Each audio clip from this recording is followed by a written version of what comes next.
वहन्नप्यश्रान्तं मधुरनिनदं हंसकमसौ तमेवाधः कर्तुं किमिव यतते केळिगमने भवस्यैवानन्दं विदधदपि कामाक्षि चरणो भवत्यास्तद्रोहं भगवति किमेवं वितनुते।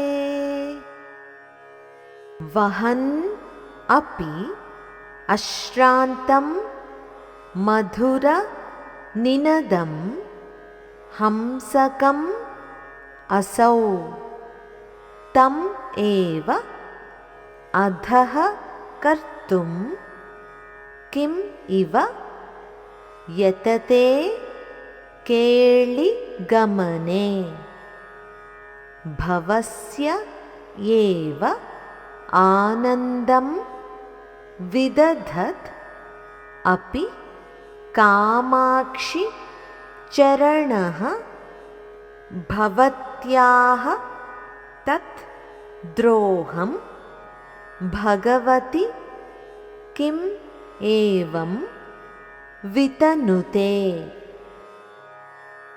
భగవతి కామాక్షి, నీ పాదములు నిరంతరం మధురమైన ధ్వనులను చేసే హంసకములను అనగా అందెలను ధరించి ఉన్నప్పటికీ విలాసవంతమైన నీ నడకతో ఆ హంసలనే ఎందుకు అణిచివేయటానికి ప్రయత్నిస్తున్నాయి?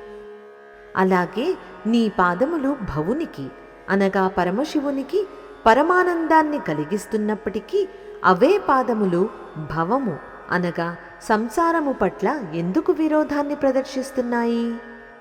ఇలా ఒకే సమయంలో అమ్మ పాదద్వయం ఆనందాన్ని విరోధాన్ని కలిగిస్తోంది అని చమత్కారం.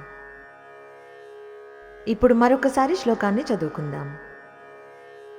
వహన్నప్యశ్రాంతం మధురనినదం హంసకమసౌ తమేవాధః కర్తుం కిమివ యతతే కేళిగమనే భవస్యైవానందం విదధదపి కామాక్షి చరణో భవత్యాస్తద్రోహం భగవతి కిమేవం వితనుతే।